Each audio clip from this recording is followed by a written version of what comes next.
Halo, halo, udah lama banget gak ngupload dan ini aku lagi kangen banget sama sahabat aku. Jadi aku mau throwback perjalanan kita plus suami aku di tahun lalu, yaitu 30 Mei sampai 3 Juni 2023.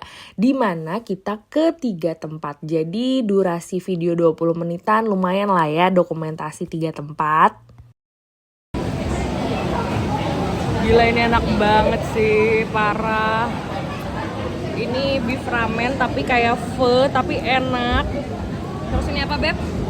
Mie tomat telur ya. Sederhana tapi surprisingly enak banget juga. Ini belum dicoba, ini udah gak sabar. Itu somai. Mantaunya enak, kayak ada bumbu karinya dan ini dagingnya galang, enak banget parah. Tempat atau kota pertama yang kita kunjungin adalah Kuala Lumpur. Dan ini kita bertiga sampai duluan. Nanti masih ada teman kita satu lagi bakal nyusul. Nah ini kita udah gak kuat, lapar banget. Jadi langsung ke Chinatown. Dan random aja gitu milih restoran saking udah laparnya. Alhamdulillahnya enak banget, must try.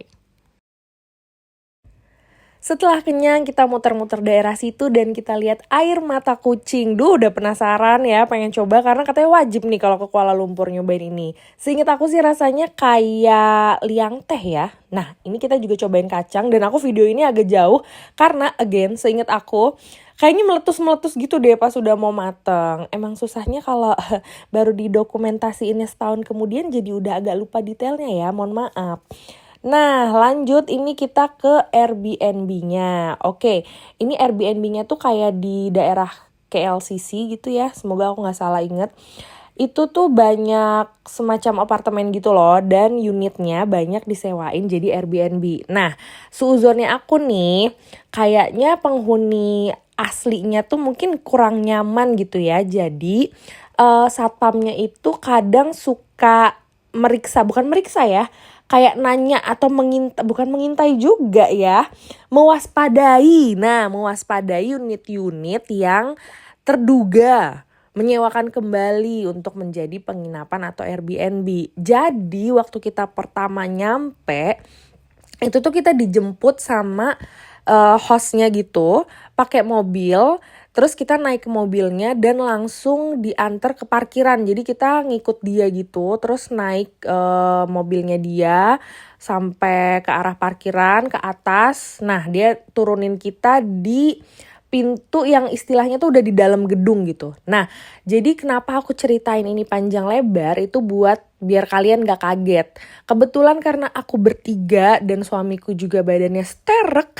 Jadi kita berani ngikut orang gitu ya. Tapi kalau misalkan kalian sendiri dan gak nyaman, nah itu mungkin kalau kalian lagi mau ke Kuala Lumpur dan cari di Airbnb yang unit apartemen, bisa ditanya dulu ke hostnya. Ini nanti gimana sih mekanisme pemberian kuncinya gitu. Apa di lobby atau di mana supaya kalian dapat info yang lebih jelas. Tapi alhamdulillah kalau di kasus gue jelas aja aman, orangnya baik. Dan unitnya bagus banget gitu. Sambil kalian tadi dengerin cerita ngalor ngidul gue, otomatis kalian udah sambil ngeliat kamarnya juga ya. Ini tuh ada 3 kamar, 2 kamar utama kalau bisa gue bilang karena gede dan ada bathroom.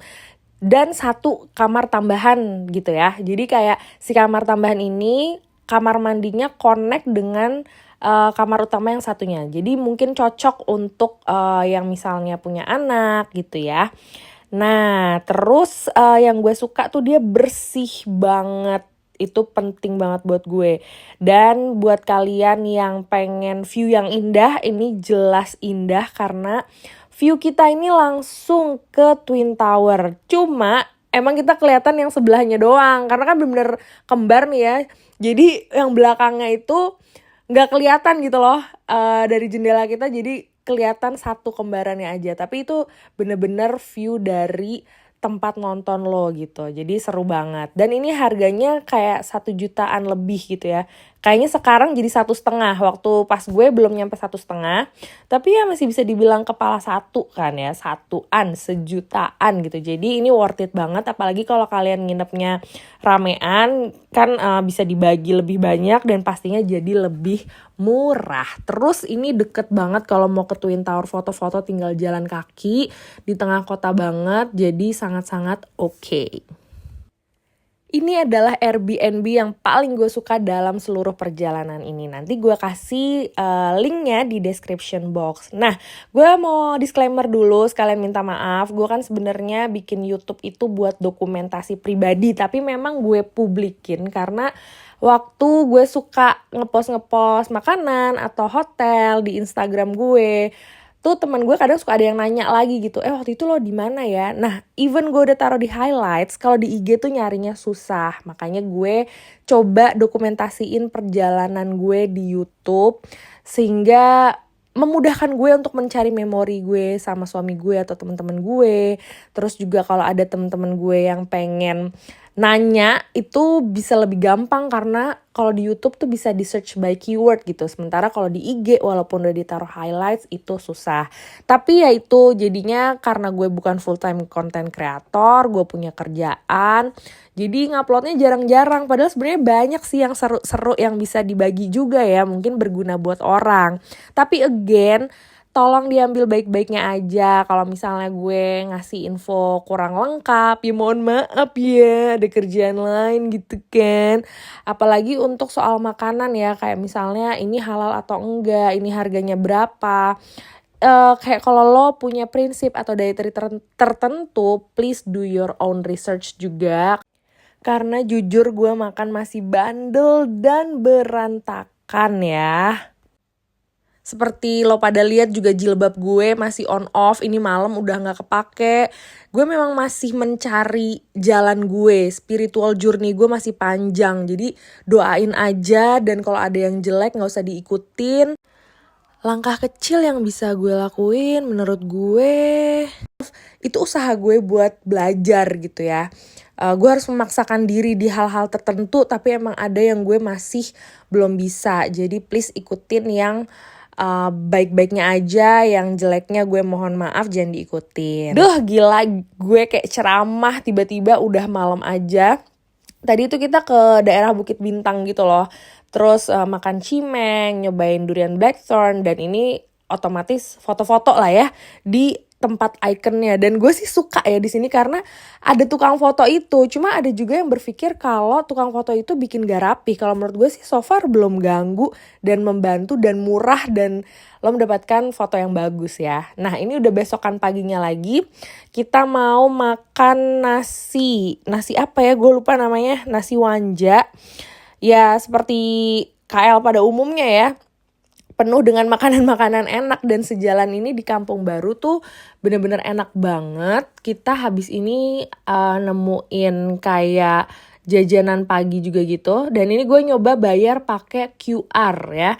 Jadi kita tuh bisa nge-scan QR-nya Malaysia gitu ya. Yang biasanya ada lambang duit now-nya. Nanti gue akan sedikit ceramah di menit-menit kesekian ya. Ini kalian bisa lihat dulu pembayaran gue berhasil, gue pakai Dana. Ini bukan endorse ya. Ini tahun lalu tuh dia baru bisa gitu. Jadi gue lagi excitednya nyobain penggunaan kris di luar negeri ya gitu. Tapi nanti gue jelasin apa yang harus di scan. Jadi lu jangan cari krisnya, lu nge-scan QR-nya Malaysia gitu. Nah ini sih bapak-bapak martabak ini baik banget dan lucu banget. Terus pas kita lagi makan martabak ini tuh ada kayak pemusik jalanan gitu. Dan lagu-lagu yang dinyanyiin tuh lagu Indo, gemes banget. Kayak Milo.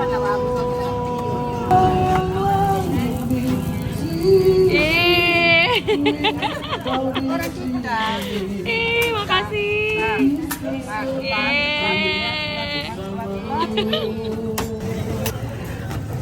Halo Pak.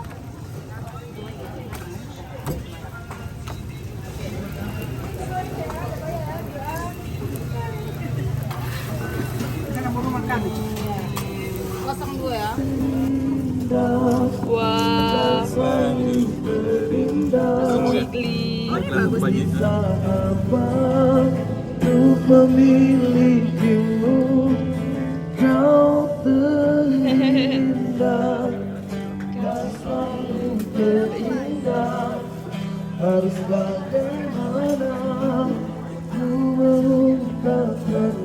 Perjalanan di Kuala Lumpur selesai, nih kita bersiap mau naik bis ke Malaka. Bacanya Malaka apa Melaka ya? Oke, nah kita tuh naik bis kayaknya nggak nyampe 2 jam deh. Terus ya udah naik bis aja gitu ya. Duh, kayaknya gue emang harus membiasakan diri kalau pengen ngedokumentasiin perjalanan, begitu selesai emang harus langsung dikerjain deh. Kalau enggak detailnya jadi lupa. Padahal kayak pengen banyak gitu yang diceritain. Oke, welcome to Malaka. Ini tadinya kita mau makan di sini karena ada menu udang yang menggoda tapi tutup. Jadi akhirnya kita ke penginapan yang kedua, oke. Ini juga modelnya sama kayak penginapan yang pertama, tapi kita tidak pakai dijemput dengan mobil dan dibawa ke parkiran gitu ya. Tapi ini satpamnya tuh lebih friendly, justru malah kayak nanya. Dia nanya kayak, hello gitu, mau kemana? Nah, mengingat pengalaman di Kuala Lumpur kita disuruh kayak pura-pura sebagai pemilik apartemen gitu ya, bukan penginap gitu. Apa sih bahasanya penginap? Di sini kita tuh pas dipanggil sama satpam kita pura-pura nggak dengar, tau gak sih tadinya. Padahal ternyata si satpamnya yang di sini itu udah biasa menerima tamu musiman gitu loh. Jadi dia justru malah mau ngasih tahu loker untuk ngambil kuncinya di mana. Jadi ya memang lihat-lihat situasi sih ya, lihat sikon dan again tanya lagi sama host, oke? Oke, tadi kalian lihat kamar utamanya itu bagus banget view-nya ya, kayak ke laut gitu dan kayak ada tempat buat duduk-duduk bareng. Terus poin plus satu lagi adalah dia punya kayak semacam jacuzzi gitu di luar. Nah, kalau ini kamar keduanya, ini tuh dingin banget karena AC-nya langsung nyentor gitu loh. Nah, terus kalau lagi pergi berempat kayak gini, gue tidurnya sama sahabat gue yang cewek. Biar kalau misalnya kayak mandi segala macam tuh nggak ribet gitu loh, cewek sama cewek. Kalau gue maksain sama suami gue, nanti kasihan temen gue cewek dan satu cowok gitu kan, gak enak. Jadi mendingan gue sama temen gue yang cewek yang tidurnya satu kamar. Nah, kalau pergi rame-rame, emang kita tuh apa ya, bisa jadi melihat sifat asli dari teman-teman atau circle kita. Jadi sebenarnya ngetrip itu tuh bukan cuma apa ya, happy-happy aja gitu, tapi bonding juga dan lebih mengenal juga. Nah, ini kita akhirnya makan siang di sini. Namanya Ejiban Chicken Rice Bowl. Tapi ya gitu aja sih, gak terlalu berkesan ya. Lanjut kita nih jalan-jalan ke sekitar Christchurch Melaka atau mungkin terkenal dengan nama Gereja Merah ya. Terus ini juga tadi habis beli coklat gitu deh untuk oleh-oleh. Nah, ini bener-bener panas. Di sini tuh panas banget. Untungnya ada yang jual semangka dan itu jadi inceran banget. Bener-bener satu buah gede. Terus kayak dikerok gitu. Salah satu turis spot ya yang benar-benar menarik perhatian juga kanalnya. Jadi kita ya ikutan doang naik boat gitu keliling ya, terus balik lagi. Ini benar-benar apa ya, bikin tenang, terus jadi lumayan adem di tengah panasnya sore itu. Gue paling inget adalah panasnya loh, sumpah panasnya tuh yang kayak nyengat, nyelekit, lembab gimana gitu ya. Cuma ya karena bareng teman, terus main di kanal. Wah, itu semua terkalahkan dengan indahnya pemandangan dan kebersamaan. Alah, cicuh. IT ini telah beroperasi pada tahun 2005. Pada ketika dahulu, ianya dikenali sebagai Pangkalan Lama atau Old Port. On the right side of the river is the Taman Rempah Jetty. This is the first jetty of Malacca River Cruise since operated in 2005. Naik boat ini beneran bisa sambil istirahat dan dapet angin sih, bikin apa ya, istirahat di tengah panas. Enak nih, anginnya kenceng. Ini dia mamang semangkanya. Waduh, ini bikin seger banget di tengah panasnya Malaka. Lihat tuh, langsung dibolongin gitu. Terus hasil bolongannya itu tetap dikasih juga ke kita. Nah, terus semangkanya itu kayak dikoprok-koprok gitu loh, jadi kayak jus. Wah, itu enak dan seger sih. Setelah seger kembali, kita udah bisa jalan-jalan lagi di sekitar situ dan mulai lapar. Jadi kita ngincer asam pedas klepot. Karena kayaknya ini tuh kuliner yang cukup terkenal di daerah situ. Soalnya kayak ada beberapa yang jual. Tapi yang paling terkenal dan paling rame adalah restoran Kota Laksamana. Ini yang kita makan. Kalau nanti kalian lihat warnanya tuh kan kayak ngejreng merah seperti berminyak gitu ya, tapi enggak loh, pas udah masuk ke tenggorokan ini tuh enggak berat, tapi seger dan enggak se-oily kelihatannya, pokoknya mantep mantulita. Dan berikut ini gue mau sedikit ceramah soal kris antar negara, semoga berguna. Nah, jadi gimana sih caranya, maksudnya kerja sama QR antar negara dan apa yang harus kita lakukan supaya bisa nge-scan. Jadi itu tuh yang perlu diperhatiin adalah penerbit yang biasa kita pakai di Indonesia. Maksudnya tuh aplikasi yang biasa lo pakai kalau di Indonesia tuh pas lo nyeken kris. Nah, itu baru 8 setahu gue yang bisa. Ada CIMB, Dana, Link Aja, Permata, apalagi Beb? BCA, Sinarmas, BPD Bali, Bank Mega, Autocash. Nah, ya pokoknya itu yang kita tahu. Nanti kalau mau update-nya lihat di web BI atau mungkin Instagram BI ya. Nah, itu aplikasi-aplikasi itu sudah bisa, alias mereka sudah masuk ke lingkup kerjasama QR Cross Border itu, sehingga aplikasi itu bisa nyeken QR-nya Malaysia. Jadi ketika di Malaysia atau misalnya di Thailand, kan yang udah bisa Thailand sama Malaysia ya, yang lo cari bukan kris ya, tapi QR-nya negara mereka gitu. Nah, kalau di Malaysia ini yang kita tadi coba berhasil tuh yang ada lambang busnya kayak gini, sama UOB kalau nggak salah, terus sama Maybank juga bisa. Nah, apalaginya itu yang gue baru berhasil nih ini, apalaginya update-nya bisa lihat di web BI atau Instagramnya BI gitu ya. Gitu, selamat mencoba, semoga informasi aku nggak salah dan itu sangat-sangat membantuku. Family Mart-nya heritage banget, bisa jadi konten, ya ampun. Tuh. Ini keesokan paginya kita makan di kedai kopi Keng Juan Hin. Nah, ini yang gue suka adalah mie tepungnya. Ini mie tepungnya dijualnya di depan kedai kopi ini. Dan menurut gue kayak enak banget. Kok bisa ikan teri ditaruh di mie jadi enak. Nah, ini gue mau berdadah-dadah ria ya ke suami gue karena dia balik ke Jakarta. Jadi dia pulang naik bis ke KL terus langsung terbang ke Jakarta. Sementara gue dengan 2 teman gue lainnya lanjut ke Singapura. Kita naik bis lagi karena pengen ngerasain gitu ya pengalaman nyebrang antar negara naik bis kayak apa sih. Terus ini di pemberhentian gitu ada es krim cempedak, kita penasaran terus beli. Tadi juga kita tuh ngebekal gitu loh, jadi di bis tuh makan kayak bihun bungkus waktu beli di kedai kopi tadi. Dan ini enak loh si cempedaknya. Nah, ini adalah jembatan yang menghubungkan antara Malaysia dan Singapura. Jadi udah perbatasan gitu nih. Nah, dan ternyata prosesnya kalau kita naik bis adalah kita turun dulu dari bis, terus kita masuk ke kantor imigrasi, bisnya itu lurus gitu kayak ke parkiran. Jadi sembari nungguin kita di imigrasi, bisnya itu parkir. Selesai kita dari imigrasi, kita naik lagi ke bis itu gitu. Jadi kalau gue kayak koper gitu-gitu ya nggak dibawa ya karena di bagasi. Tapi kalau kayak laptop gitu gue bawa turun. Terus hafalin deh tuh bis lo kayak gimana supaya pas lo balik lagi gak salah naik bis kayak gitu. Nah, tadi begitu sampai kita langsung makan salted egg. Gue gak terlalu bahas banyak atau syuting banyak karena apa ya, kayaknya rekomendasi salted egg tuh udah banyak ya. Beberapa yang orang selalu sebut-sebut di IG gitu ya, taste good, 3 meals a day. Nah, kalau yang tadi tuh taste good, tapi for me it's not that good. Soalnya apa ya, dia lebih ke manis, sementara gue lebih suka yang ke arah gurih gitu ya. Nah, kalau 3 meals a day gue jujur belum pernah coba.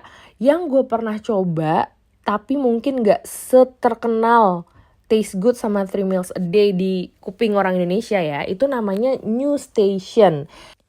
Kalau di kemudian hari gue nggak mager, gue akan coba dokumentasiin lagi di YouTube perjalanan singkat gue sama suami gue ke Singapura tahun 2023 juga, tapi bulan Februari atau Maret. Nah itu kita ada singgah ke New Station ini dan beberapa tempat dessert enak. Mungkin nanti gue akan dokumentasiin ya, doain aja gue rajin. Terus inilah kamar kita di Singapura. Kita ada ketambahan teman satu lagi, jadi di sini tuh kita berempat dan muat karena ada sofanya itu bisa dibuka juga, terus ada yang di atas. Nah cuma ini gue nggak ngomong banyak karena tadi pas gue cek dia di Airbnb itu udah apa ya, kayak property close atau kayak udah nggak disewain lagi gitu. Nah ini view dari atas.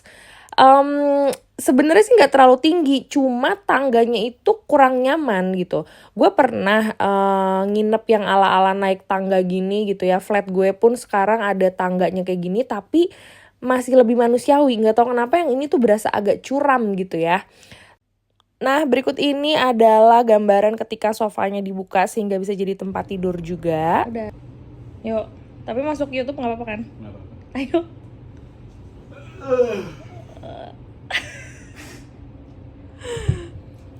Nah, di penginapan ini tuh juga sempat ada masalah dengan teko listrik itu tuh yang kiri itu.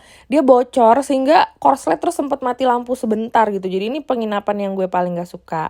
Oke, malamnya kita ke Baka Coffee. Bacanya Baka apa Baca sih, tau lah ya. Nah, gue paling suka tuh ini nih, caramel coffee spreadnya. Keesokan paginya pastinya kita mampir ke daerah Tiong Bahru dan ke Tiong Bahru Bakery. Tapi kalau gue daripada Tiong Bahru Bakery gue lebih cinta si pasarnya yang ada deket situ. Pokoknya lo jalan aja dikit. Terus ini nih Jianbo itu tadi lo harus beli. Itu tuh kayak kue beras. Mudah-mudahan sih no pork no lard ya. Seingat gue ada tulisannya no pork no lard. Tapi itu tuh bener-bener enak banget. Terus kita juga mumpung di SG ada Jollibee, jadi kita beli Jollibee. Love banget. Kalian paling suka dari Jollibee apanya? Aku pie-nya sih. Gokil sih, pie-nya tuh terbaik. Nah ini malam-malamnya kita pengen dong ikutan hype pada tahun lalu, yaitu minum si Chinese Tofu Magician ini. Aku gak kasih tahu lagi tempatnya karena banyak, silahkan di googling. Dan besokan paginya kita ke Maxwell Food Center. Ini tuh tempatnya tian-tian nasi ayam itu loh yang kayak rame banget. Untungnya aku bukan pecinta nasi ayam, jadi aku gak ikutan antri itu. Tapi makan yang lain-lain aja, cicongfan, terus kayak ada gorengan-gorengan menarik. Terus ada kayak apa nih, telur-telur something itu, omelet or apa sih ya namanya. Kok gue jadi pelupa banget ya. Nah itulah ya. Nah ini nih. Nah itu, habis itu kita nyobain roti champion ini. Pas aku ngepost roti ini, temen aku nge-DM ngasih tahu kalau ini tuh nggak halal. Mohon maaf, saya makannya masih brutal, tapi menyesal memang pas tahu nggak halal dan memang nggak enak. Terus perjalanan di akhir-akhir aku ke daerah Tiong Bahru lagi, ada toko yang aku suka, Nana and Bird, dan beberapa toko ini depannya banyak yang jual ya merchandise kucing. I love cats. Nah terus ya udah deh, selesai perjalanannya, sedih. Ketemu lagi di dokumentasi berikutnya ya. Bye.